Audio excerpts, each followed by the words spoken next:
Marketing আছো আর আছো তোমরা ম্যানেজমেন্ট, তাই না? তোমাদের কোর্সগুলো ফাইন্যান্স সরি ফাইন্যান্স আর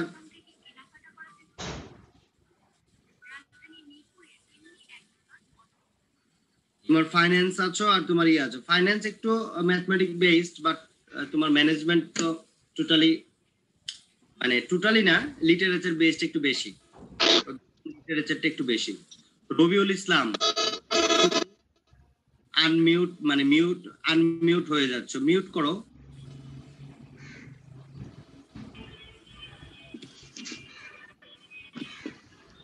সো তোমার এই কারণে থিওরি একটু বেশি করে পড়তে হয়, তাহলে তুমি ম্যাথগুলো পারবা। ম্যাথগুলো এরকম না যে ম্যাথগুলো ঘুরিয়ে গাড়িয়ে দিলাম আর তুমি পারবা, এরকম না বিষয়টা। যখন তুমি এই আমাদের প্রি ডিসকাশন যেটা অলরেডি হয়েছে সেগুলো যখন একটু তুমি ভালো করে পড়বা, তখন ম্যাথগুলো ইজি লাগবে বা ভালো লাগবে। ম্যাথগুলোর মধ্যে ডিফিকাল্টি আছে, কমপ্লেক্সিটি আছে, কিন্তু আশা করি সেটা দূর হয়ে যাবে যখন তুমি এই থিওরিগুলো একটু ভালো করে জানবা, আর একটু প্র্যাকটিসও করতে হবে। আর ওরিড হওয়ার কিছু নাই, কারণ হচ্ছে যে সে ধরো একজন ব্যক্তির আমি ট্যাক্স দিলাম, তার ট্যাক্স আসার কথা হচ্ছে 5,600 টাকা। একটা আইটেম ভুল হয়ে তার ট্যাক্স আসছে তোমার 5,000 টাকা বা 5,000 কম, বা 5,600 5,600 টাকা এক্সাক্ট ফিগারটা আসে নাই। তো সেক্ষেত্রে অডিট হওয়ার কিছু নাই, কারণ হচ্ছে যে তোমার রবিউল ইসলাম শুনতে পাচ্ছ? রবিউল ইসলাম ও শুনতে পাচ্ছে না, ওর তো ক্লাস এখন মিউট করেছে, কিন্তু আবার আনমিউট করেছে।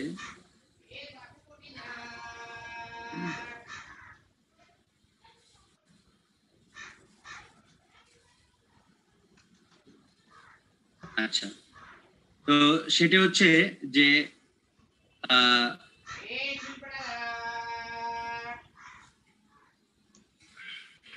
কোথায় ছিলাম?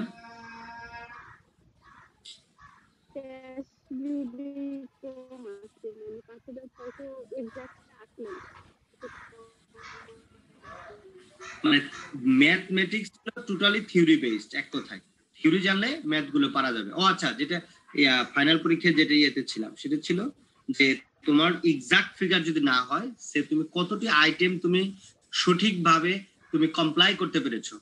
যেমন হচ্ছে যে আমরা গতদিন একটা প্রবলেম দেখেছিলাম, সেখানে তোমার হাউস রেন্ট অ্যালাউন্স ছিল, কার অ্যালাউন্স ছিল, এরকম অনেকগুলো ছিল। এখন ভুল করে এন্টারটেইনমেন্ট অ্যালাউন্স, অ্যাকচুয়ালি নিয়ম হচ্ছে entertainment allowance no exemption, but তুমি এটা এক্সাম্পশন করে দিলা, ফুললি এক্সাম্পশন করে দিলা, তাহলে কিন্তু তোমার টোটাল প্রক্রিয়াটাই কিন্তু ভুল হয়ে গেল। টোটাল প্রক্রিয়া ভুল হলে কিন্তু এন্টারটেইনমেন্ট অ্যালাউন্স একটা এলিমেন্ট, এই একটা এলিমেন্ট তুমি ভুল করেছো বা ভুল করতে পারো, ওই একটা এলিমেন্টের জন্য তোমার নাম্বার মাইনাস হবে। এরকম না যে টোটাল ম্যাথের জন্য তোমার নাম্বার মাইনাস হবে।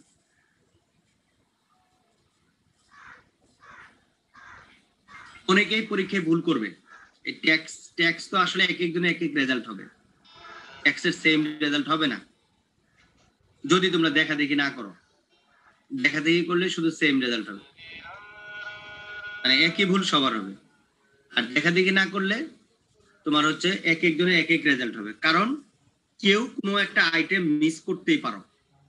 একটা আইটেম মিস করলেই তোমার রেজাল্ট চেঞ্জ হয়ে গেল, টোটাল ইনকাম চেঞ্জ হবে, ইনভেস্টমেন্ট অ্যালাউন্সের ওখানে রিবেট চেঞ্জ হবে, টোটাল ট্যাক্স চেঞ্জ হবে, তারপরে নেট ট্যাক্স চেঞ্জ হবে, সবকিছু চেঞ্জ হবে।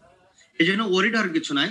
হোক একটা আইটেম তোমার ভুল হয়েছে, একটা আইটেম ভুলের জন্য যতটুকু তার ওয়েট মার্কসের ততটুকু মার্কস ডিডাকশন হবে।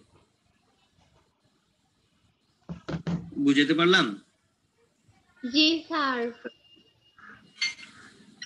আচ্ছা, তাহলে আজকে আর দুই একটা প্র্যাকটিস দেখি। শেয়ার স্ক্রিনে চলে যাই। তোমাদের প্রশ্ন থাকলে বলতে পারো, যদি কোনো প্রশ্ন থাকে।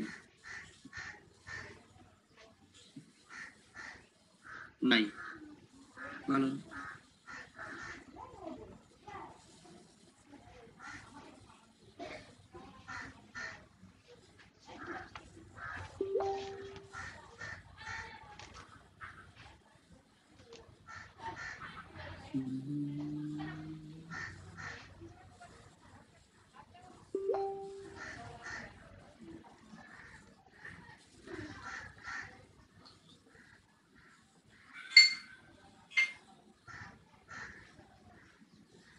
দেখতে পাচ্ছ? জি জি স্যার। স্যার। গুড।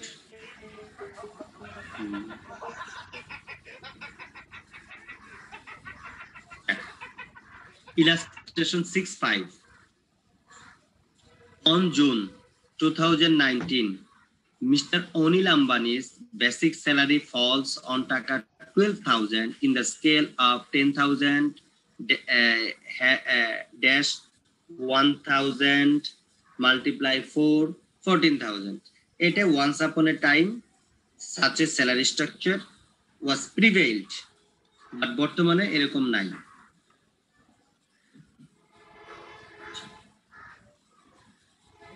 এই স্যালারি স্ট্রাকচারের মানে হচ্ছে তার 1,000 টাকা করে ইনক্রিমেন্ট হবে, 4 বছর পর্যন্ত ইনক্রিমেন্ট হবে, সর্বোচ্চ 14,000 টাকা তার বেসিক হবে।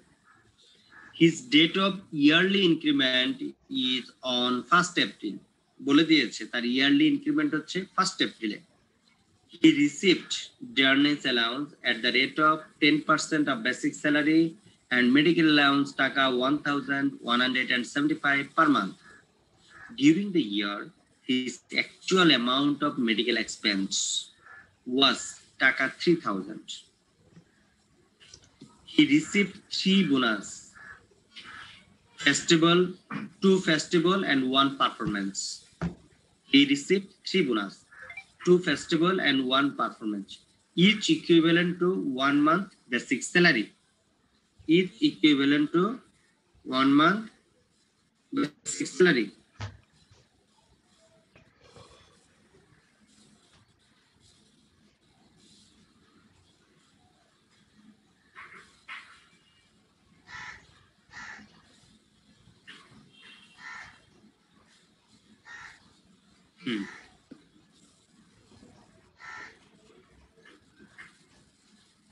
In the month, each equivalent to 1 month basic salary received in the month of August, January and May respectively.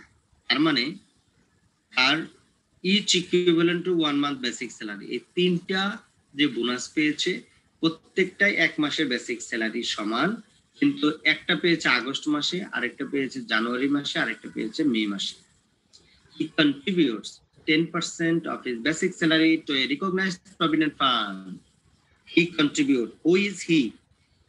Anil Ambani contributes 10% of his basic salary to a recognized provident fund, from which he has also received an interest of taka 1500 at the rate of 15% interest.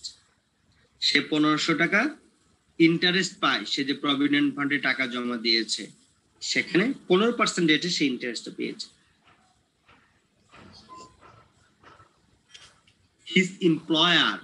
His employer, car employer? Anil আম্বানির employer, also contributes the same amount to the recognized provident fund. সেও একই পরিমাণ amount recognised provident ফান্ডে দেয়, তার মানে এটা contributory recognised provident fund. He has been provided with a rent-free quarter. তাকে rent-free accommodation দেয়, and a car for both official and personal purpose. Even তাকে একটা গাড়ি দেয় both official and personal purpose ব্যবহারের জন্য। During the year, he has also received an entertainment allowance of টাকা 13,375। এই বছরের সময় সে এন্টারটেইনমেন্ট অ্যালাউন্স পায় 13,375, of which যার মধ্যে 4,500 has actually been spent, প্রকৃতপক্ষে সে খরচ করেছিল 4,500।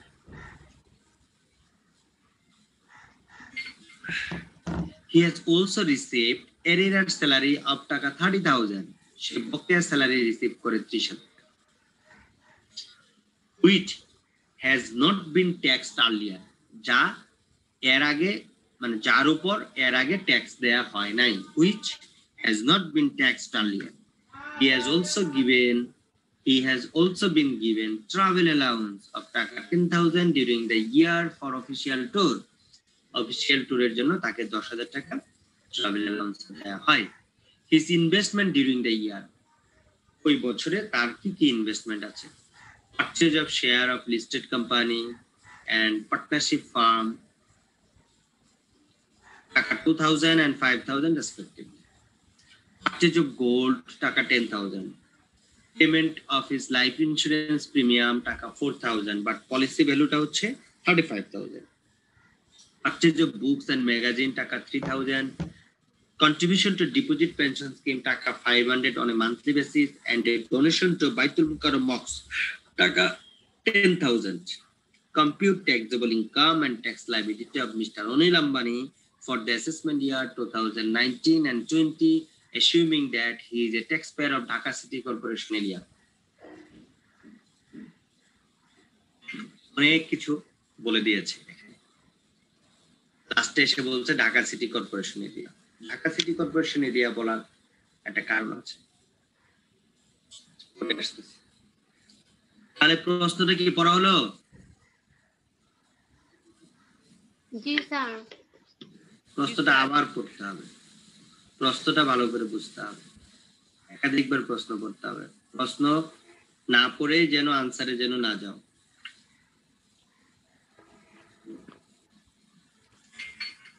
আচ্ছা,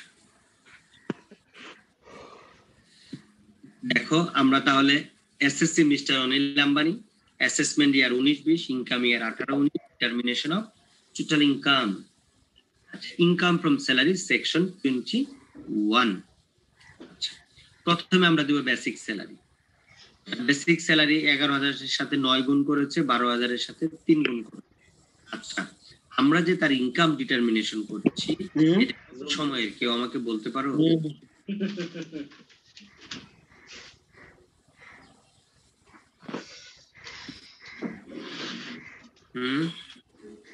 কত সময়ের, কেউ আমাকে বলতে পারো? এটা বাজার লিস্ট দিলি না?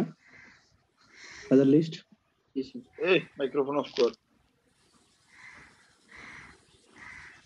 সুজন, মিউট করে কথা বলো রে ভাই, যত পারো।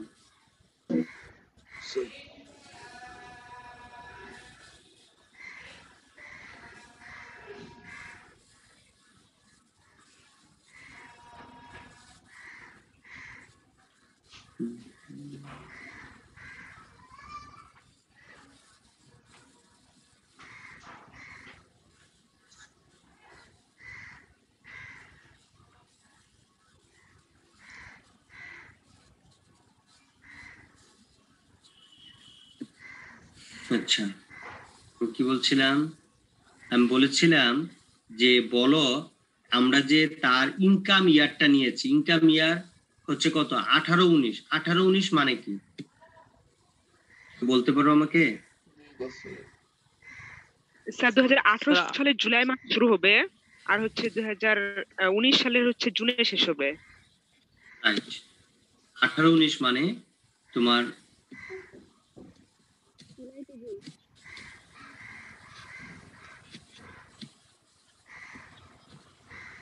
মানে 1 ফিসকাল ইয়ার, তার মানে 6 মাস হচ্ছে 18 সালের, 6 মাস হচ্ছে তোমার 19 সালের। এই তো হচ্ছে আমার ইনকাম ইয়ার, এটা হচ্ছে আমার ইনকাম ইয়ার।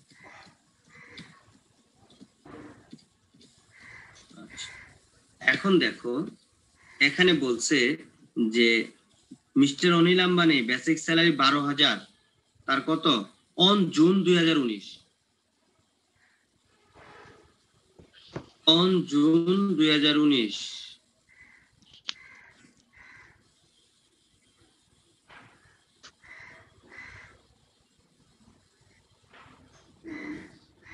কি বুঝতে পারলা? জুন মাসে তার বেসিক স্যালারি হচ্ছে 12,000, আর ইয়ারলি ইনক্রিমেন্ট হয় 1 এপ্রিল।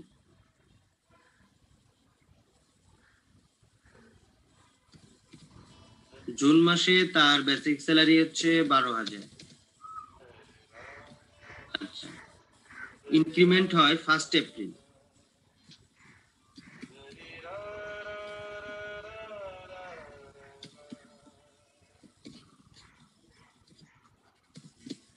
এপ্রিল 1, প্রতি বছরে এপ্রিল 1 তারিখে তার ইনক্রিমেন্ট হয়। তাহলে এখন আমাদেরকে দেখতে হবে জুন 19, জুনের 19 হবে এটা 2019, জুনের 2019-এ তার 12,000 টাকা বেসিক। তার ইনক্রিমেন্ট কবে হয়েছিল? আমরা আমাদের হিসাব কবে? আমাদের হিসাব হচ্ছে জুনের এপ্রিল। 19 এপ্রিল মাসে, শেষ পর্যন্ত, মানে জুনের 19 শেষ পর্যন্ত। তাহলে জুনের 19 শেষ পর্যন্ত তার বেসিক হচ্ছে 12,000।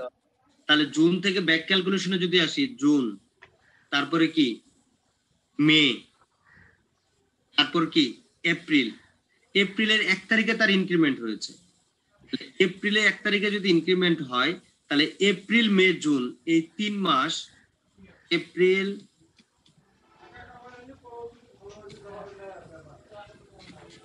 মে জুন এই 3 মাস সে বেতন পেয়েছে 12,000 করে, রাইট? জি স্যার। আচ্ছা, 3 মাস আগের 9 মাস, দ্যাট ইজ তোমার জুলাই থেকে, দ্যাট ইজ তোমার জুলাই থেকে মার্চ। জুলাই থেকে এরপর তোমার মার্চের 30 পর্যন্ত, মার্চ পর্যন্ত সে বেতন পেয়েছে কত করে, কেউ বলতে পারো? 11,000। 11,000 করে। 11,000 কারণ এপ্রিল মাসে এসে তার increment 11,000 sir. Right, thank you. তাহলে 12 মাল্টিপ্লাই কত হবে? 3 রাইট। 11,000 মাল্টিপ্লাই 9।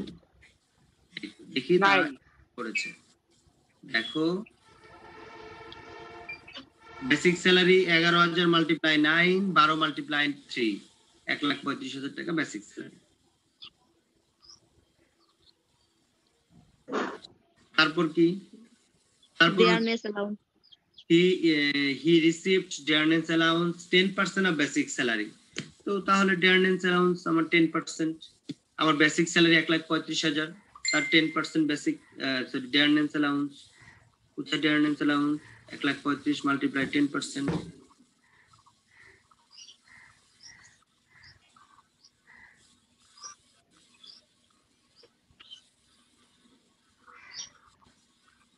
আচ্ছা। তারপর হয়ে গেল। তারপর হচ্ছে মেডিকেল অ্যালাউন্স। মেডিকেল অ্যালাউন্স 1,175 টাকা পার মান্থ, তাই তো? তাহলে আমরা লিখবো মেডিকেল অ্যালাউন্স 1,175 মাল্টিপ্লাই 12, টোটাল 14,000 টাকা। মেডিকেল অ্যালাউন্স আমার নিয়ম কি? 12 মাসের হিসাব। মেডিকেল অ্যালাউন্সের ক্ষেত্রে নিয়ম কি? Lower of 1,20,000। Sir, 10% of basic salary. 10% of basic salary. আর অথবা লোয়ার অফ 1,20,000। Lower of 1,20,000 টাকা। মেডিকেল অ্যালাউন্স লোয়ার অফ 1,20,000 আর 10% অফ বেসিক স্যালারি, মানে এই দুইটা লোয়ার অফ, সেই পরিমাণ তুমি এক্সাম্পশন পাবা, ঠিক আছে? তার মানে মেডিকেল অ্যালাউন্স টোটাল হচ্ছে 14,100। তাহলে 1,20,000 অথবা 10% অফ বেসিক স্যালারি কত? 13,500। দুইটার মধ্যে ছোট কোনটা? 13,500। তার মানে 13,500 টাকা you will get the exemption. So the exceeded amount টাকা 600 will be added with your salary.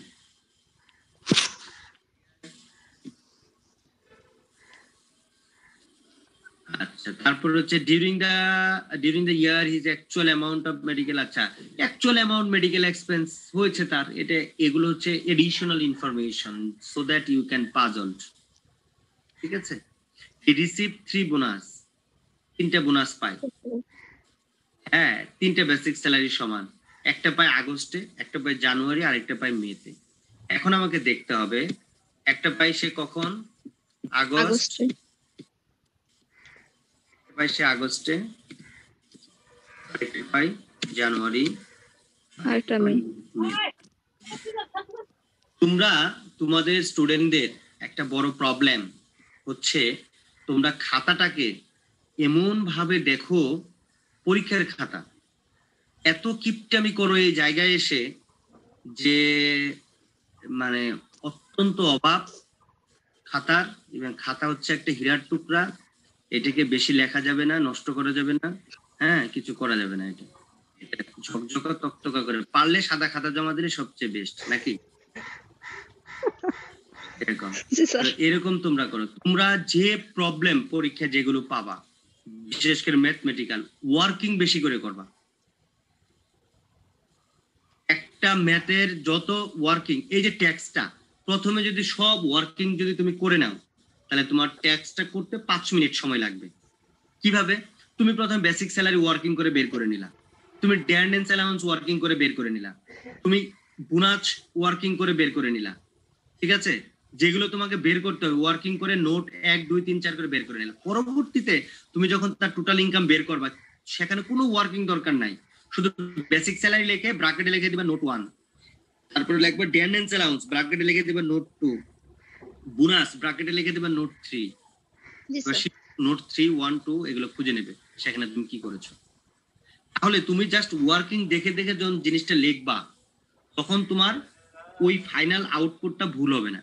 না হলে যে তোমাদের মাঝে মাঝে মানে কাটা ছেড়ে ঘষা মাজা হয়, ঘষা মাজা এই কারণেই হয়। ওয়ার্কিং এ তোমার কাটা ছেড়ে ঘষা মাজা হোক, নো প্রবলেম, বাট ফাইনাল তোমার কাছে তো ওয়ার্কিং পরীক্ষায় চাইনি, চেয়েছে তোমাকে যে তার ইনকাম বের করো, তুমি টোটাল ইনকাম বের করো। তো সো সেটা বের করতে তোমার যখন ওয়ার্কিং এর প্রবলেমটা সলভ হয়ে যাবে, তোমার একদম সেটা খুব নিখুঁত, খুব সুন্দর হবে, অ্যাট্রাকটিভ হবে, গুড মার্কস ক্যারি করবে। তো প্রত্যেকটা জিনিস প্রবলেম হবে আগে লিখে ফেলবা। এটা শুধু আমি এই ট্যাক্সেশনের ক্ষেত্রে বলছি না, তোমাদের আরো অন্য কোনো সাবজেক্টে অন্য কোনো কিছু যে জিনিসটা তোমার হচ্ছে যে প্রবলেম ফিল করছো, সেই জিনিসটা 4-5 বার লিখবা, লিখে প্রত্যেকটা লাইনে প্রত্যেকটা ওয়ার্ডে দাগ দিয়ে দিয়ে বোঝার চেষ্টা করবা। তাহলে দেখবা জিনিসটা তোমার কাছে মানে মোর আন্ডারস্ট্যান্ডেবল হবে। Technique you can apply. আচ্ছা, সে বোনাস পেয়েছে আগস্টে, জুনে, মেতে, এইভাবে যদি তুমি লিখে ফেলো, ভুল হওয়ার কোনো পসিবিলিটি নাই। দেখো এখানে তোমার এপ্রিল মে জুন 12,000 টাকা করে স্যালারি ছিল, এখানে আছে কিনা সেই মাস? আছে তো, কোনটা আছে? লাইনে নাই তোমরা? মে আছে স্যার। হ্যাঁ, তাহলে মেতে সে 12,000 টাকা পেয়েছে। 12,000 আর দুটোতে জানুয়ারিতে কত 11,000। পেয়েছে সে?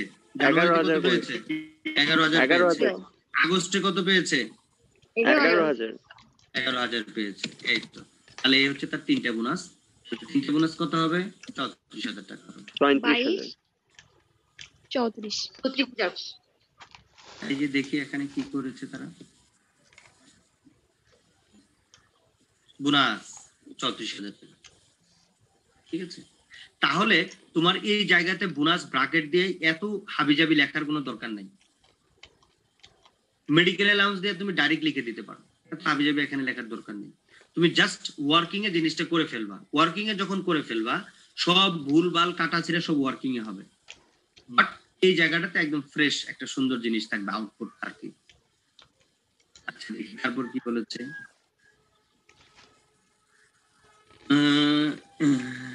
He contributes 10% of his basic salary to recognized provident fund. এটা তো আমাদের আসবে না, কারণ কে কন্ট্রিবিউট করেছে? অনিল আম্বানি কন্ট্রিবিউট করেছে। কোথা থেকে? তার বেসিক স্যালারি থেকে। এটা তার ইনকাম না। From which he has also received an interest of টাকা 1,500। আচ্ছা, এটা কি তার income?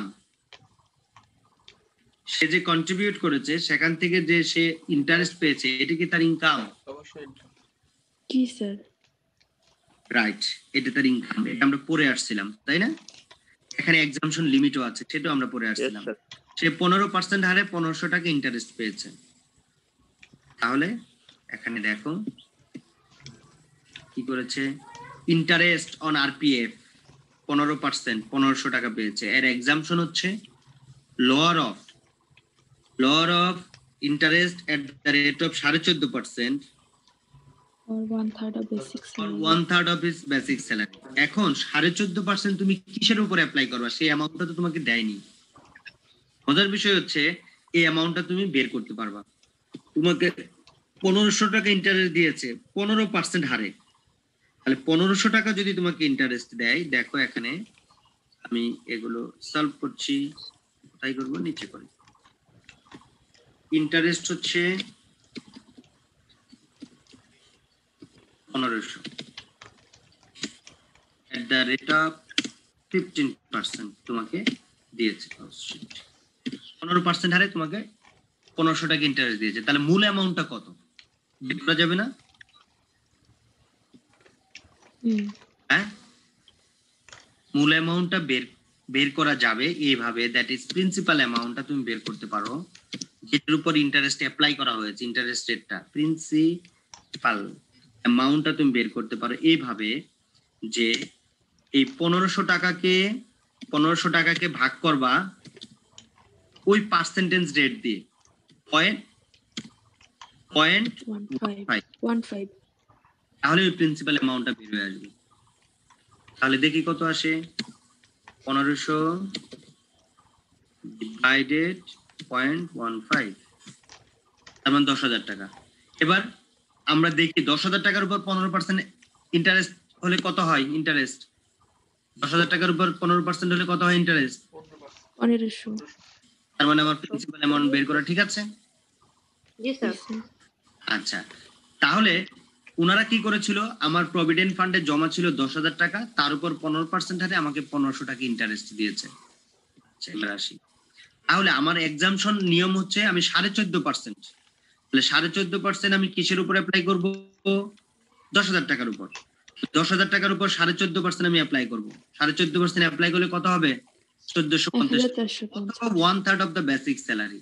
1/3 of the basic salary তার অনেক হয়ে যাবে। অনেক বেশি। ছোট কোনটা, 1450। এই পরিমাণ টাকা সে এক্সাম্পশন পাবে। সে অ্যাকচুয়ালি পেয়েছে 1500 টাকা, তার মানে আর মাত্র 50 টাকার উপর তাকে ট্যাক্স দিতে হবে।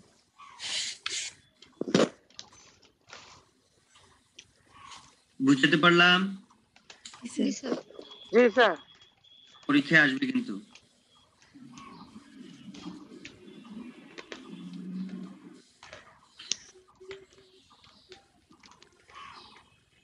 আচ্ছা, তারপর কি করেছে, তাকে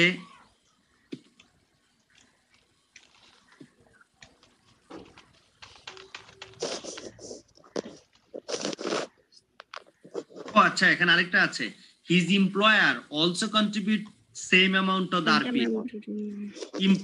এমপ্লয়ার যে অ্যামাউন্টটা তোমার আরপিএফ এ জমা দেবে, এটি কিন্তু তোমার একটা ইনকাম, সো ইনকামটা আসবে।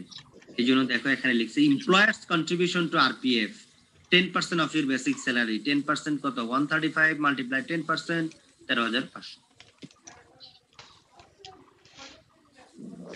তারপর হচ্ছে ডিউরিং আচ্ছা, he has been provided with rent free quarter and car for both official and personal use. তাকে বাসাও দিয়েছে, ইয়ে দিয়েছে। এটা গতদিন আলোচনা করেছি, আজকের আলোচনা করব।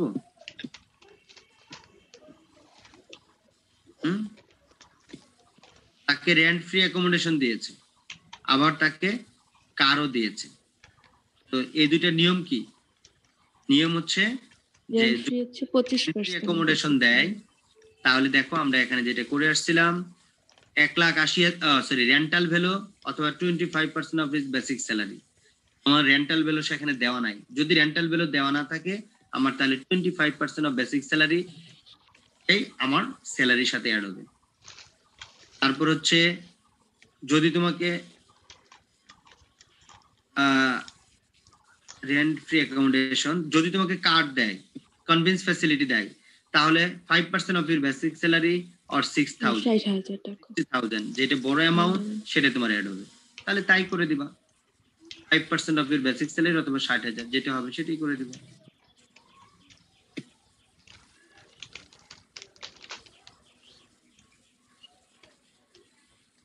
এটাই 5% or 60,000, 25% রেন্ট ফ্রি অ্যাকাউন্ট। যদি রেন্টাল ভ্যালু দিয়ে দিত তাহলে রেন্টাল ভ্যালুর সাথে কিন্তু কম্পারিজন হতো রেন্ট ফ্রি অ্যাকোমোডেশনের ক্ষেত্রে। ঠিক আছে, তারপরে এন্টারটেইনমেন্ট অ্যালাউন্স দিয়েছে, তাকে এন্টারটেইনমেন্ট অ্যালাউন্স দিয়েছে।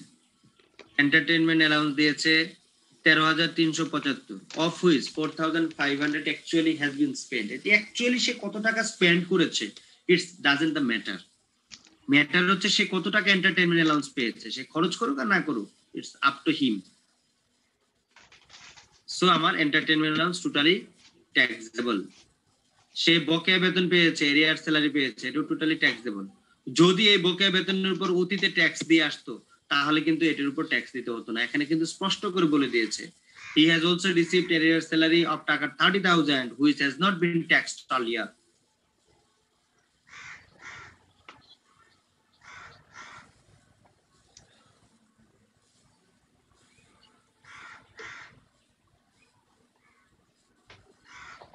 ঠিক আছে,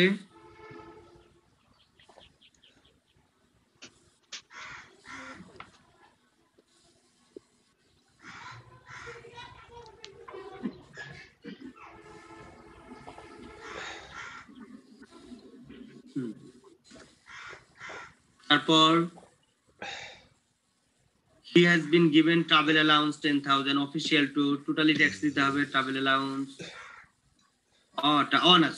official tour এর exemption full exemption তাই তো শেষ আর তো নাই আরগুলো সব ইনভেস্টমেন্ট তার তাহলে হচ্ছে তার টোটাল ইনকাম 3,33,775 টাকা টোটাল ইনকাম এবার তার ইনভেস্টমেন্ট আছে এখানে বলছে during the his investment during the year এগুলো ইনভেস্টমেন্ট আছে প্রথমে হচ্ছে purchase of share of listed company and partnership firm 2000 and 5000 respectively এখন সে অনেক জায়গায় ইনভেস্টমেন্ট করতে পারে বাট আমরা তো এই ইনভেস্টমেন্টের উপর সরকার বলে দিয়েছে কিছু কিছু জায়গা বলে দিয়েছে 37টা জায়গা বলে দিয়েছে 37 place if you invest in the 37 places if you invest then you will get the tax rebate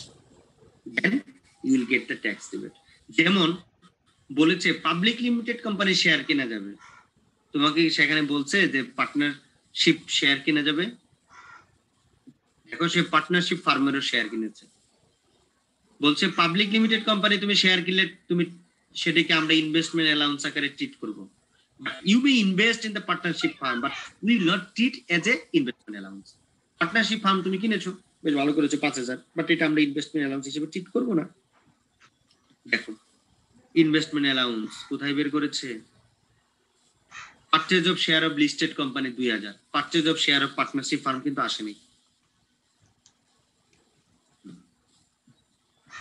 তারপর হচ্ছে payment of his life insurance premium 4,000 টাকা লাইফ ইন্স্যুরেন্স প্রিমিয়াম দিয়েছে আমরা জানি নিজের উপর বা স্পাউসের উপর অথবা চাইল্ডের উপর যদি তুমি লাইফ ইন্স্যুরেন্স প্রিমিয়াম করো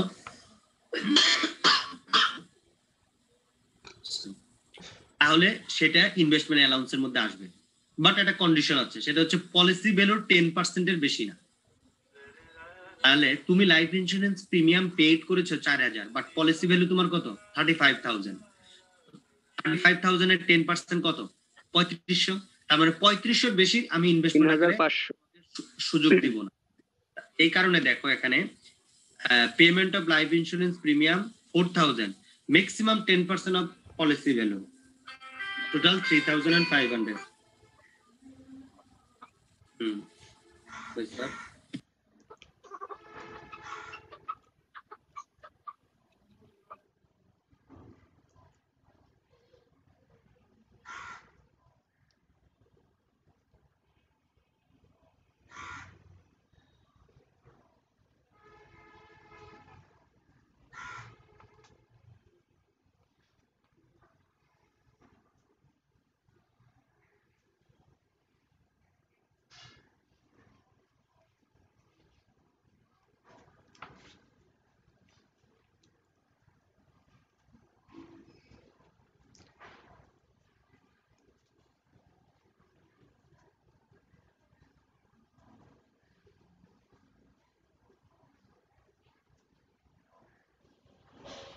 স্যারের ফোন আসছে মনে হয়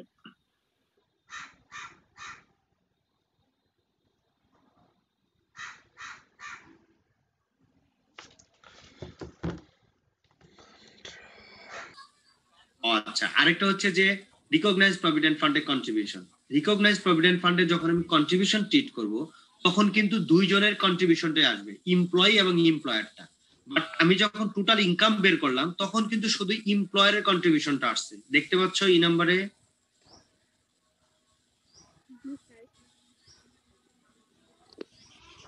লাইনে আছো তোমরা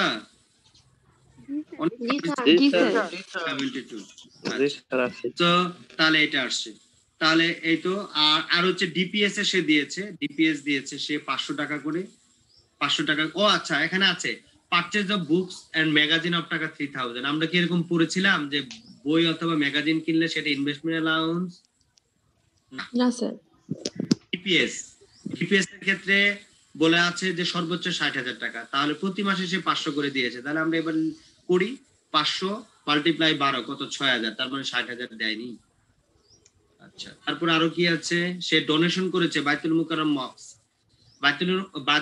বাইতুল মুকাররম মসজিদে সে 10,000 টাকা দিয়েছে এটা কি আমরা পড়েছিলাম ইনভেস্টমেন্ট অ্যালাউন্সের মধ্যে না স্যার। না, মসজিদ মাদ্রাসা দিলে হবে না। সরকার যদি বলে দেয় যে এই মসজিদে তুমি দিলেই সেটাকে ইনভেস্টমেন্ট অ্যালাউন্স আকারে ট্রিট করবে, দেন পসিবল। তো এইভাবে আমাদের ইনভেস্টমেন্ট অ্যালাউন্স, তারপর আমরা ইনভেস্টমেন্ট অ্যালাউন্সের উপর টোটাল ইনভেস্টমেন্ট অ্যালাউয়েবল বের করব।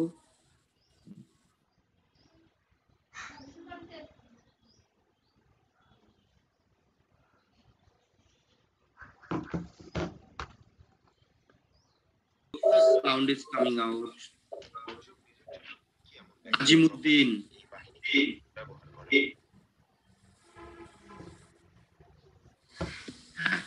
ইনভেস্টমেন্ট অ্যালাউন্সের জন্য এলিজিবল অ্যামাউন্ট আমাদের বের করতে হবে। তিনটার মধ্যে যেটা ছোট, একটা হচ্ছে অ্যাকচুয়াল ইনভেস্টমেন্ট। আমাদের actual investment 38,500, 25% of total income. Total income কত তার? 3,33,775 টাকা টোটাল ইনকাম, আর 25% হচ্ছে 83,444 টাকা, অথবা 1.54, হুইচ এভার ইজ লেস। এই তিনটার মধ্যে লেস কোনটা? 38,500। তার মানে 38,500 টাকার উপর সে এবার 15% না 10% হারে ট্যাক্স রিবেট পাবে। কেউ বলতে পারো?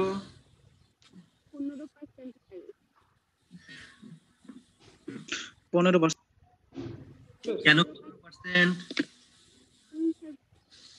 15 লাখের নিচে। রাইট।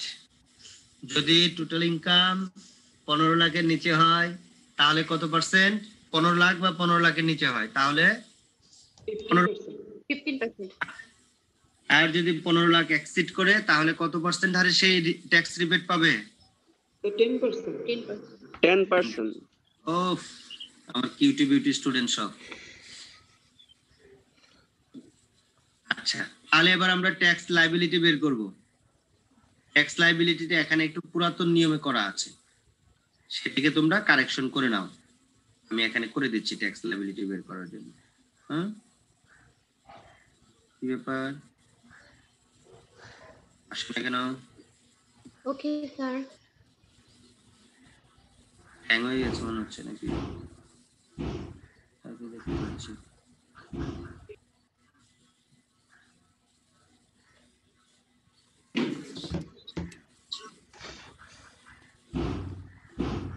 এটি কি তোমরা বের করতে পারবো না?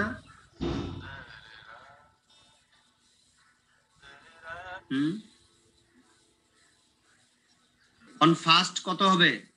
3 লাখ। 3 লাখ টাকার উপর 0%। হ্যাঁ, কেবল কাজ করছে, অনেক প্রবলেম হয়ে গেছে, একটু হ্যাং করেছে মনে হয় পিসিটা।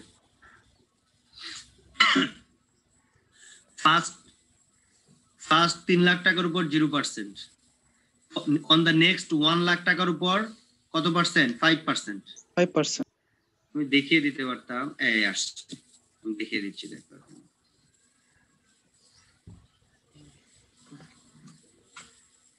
এগুলো তাহলে এই ওয়ার্কিং গুলো ডিলিট করে দিই। আচ্ছা, তাহলে আমরা ট্যাক্স লায়াবিলিটি বের করব। তার ট্যাক্স লায়াবিলিটি বের করব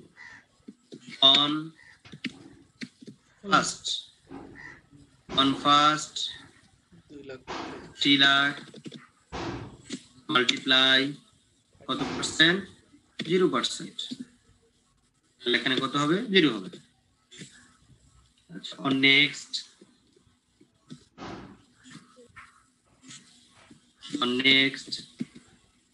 কত?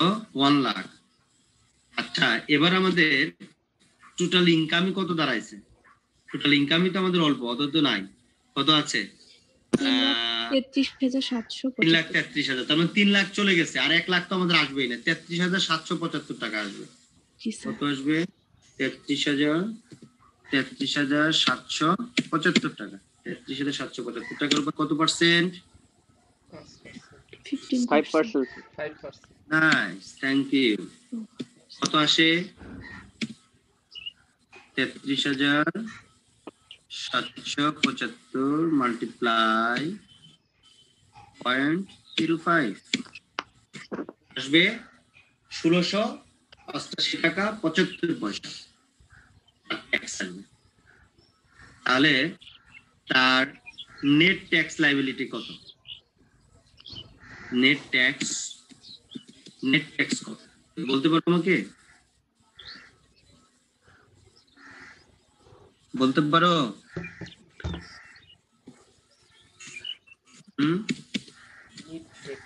কত তার নেট ট্যাক্স পেবল বলো? কেউ বলছে না কেন?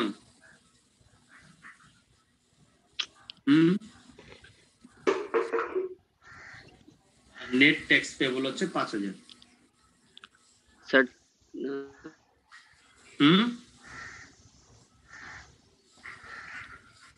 688 টাকা বাদ দিতে হবে স্যার। বুঝি নাই। ও আচ্ছা আচ্ছা আচ্ছা আচ্ছা, এখানে ফ্যাক্ট আছে,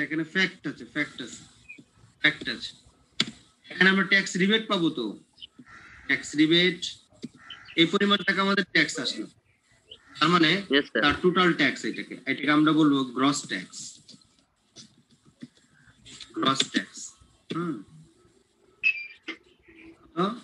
1689 করে নিই এটাকে। Gross tax 1689, rebate minus tax rebate. Tax rebate আমরা পাবো। ইনভেস্টমেন্ট কত ছিল? 38,500 টাকা ছিল। তাহলে 38,500 মাল্টিপ্লাই কত পার্সেন্ট আরে 15% আরে আমি ট্যাক্স রিবেট পাবো। তাহলে আমাদের এখানে হলো কত? 38,500 মাল্টিপ্লাই 0.15। এবার আমার ট্যাক্স আসছে 1689 টাকা, বাট আমি রিবেট পাচ্ছি কত? রিবেট পাচ্ছি কত? 5,775 টাকা। এটাকে মাইনাস করা যায় কোনো ভাবে?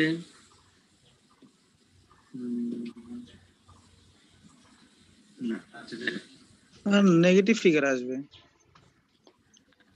মানে তুমি আরো সরকারের কাছে ট্যাক্স পাচ্ছ, তাই তো? জি স্যার।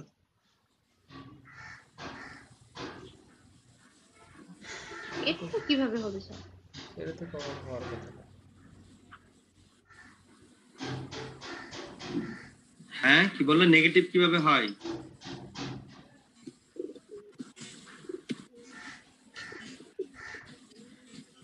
জি স্যার। এটা 50 এর ভিতরে।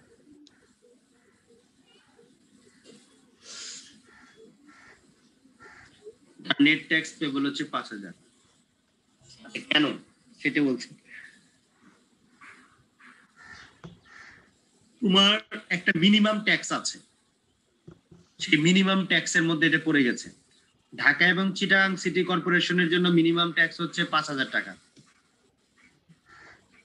বুঝতে পারলাম?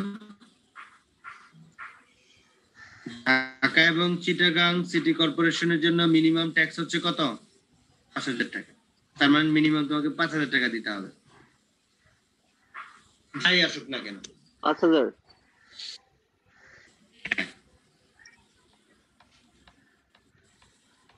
মিনিমাম ট্যাক্সের এটা তো আমরা পড়ে আসছিলাম,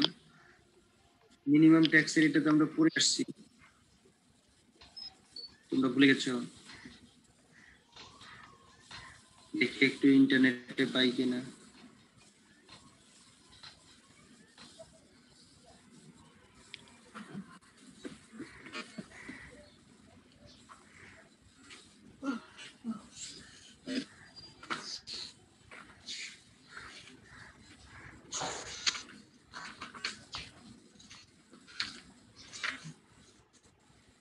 আচ্ছা, ইন্টারনেটে খুঁজে বাদ দিই, আমি ডাইরেক্ট এখানে লিখে দিচ্ছি তোমাদের মিনিমাম ট্যাক্স রেটটা।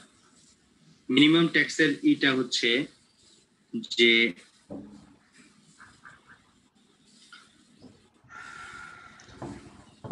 ঢাকা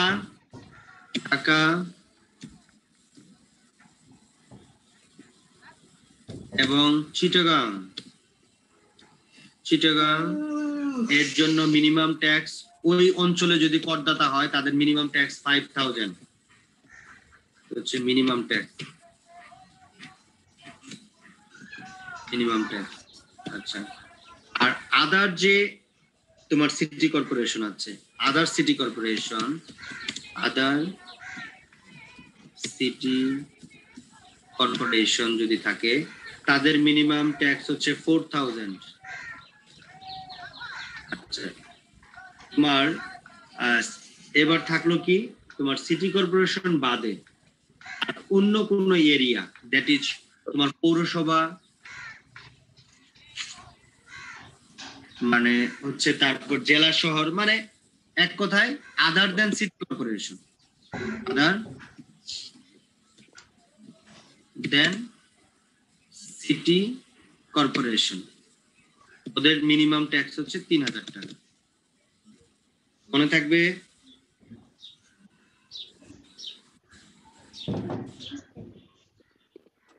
জি স্যার। আজকে এই পর্যন্তই। ভালো থেকো সবাই। আসসালামু আলাইকুম। Okay sir.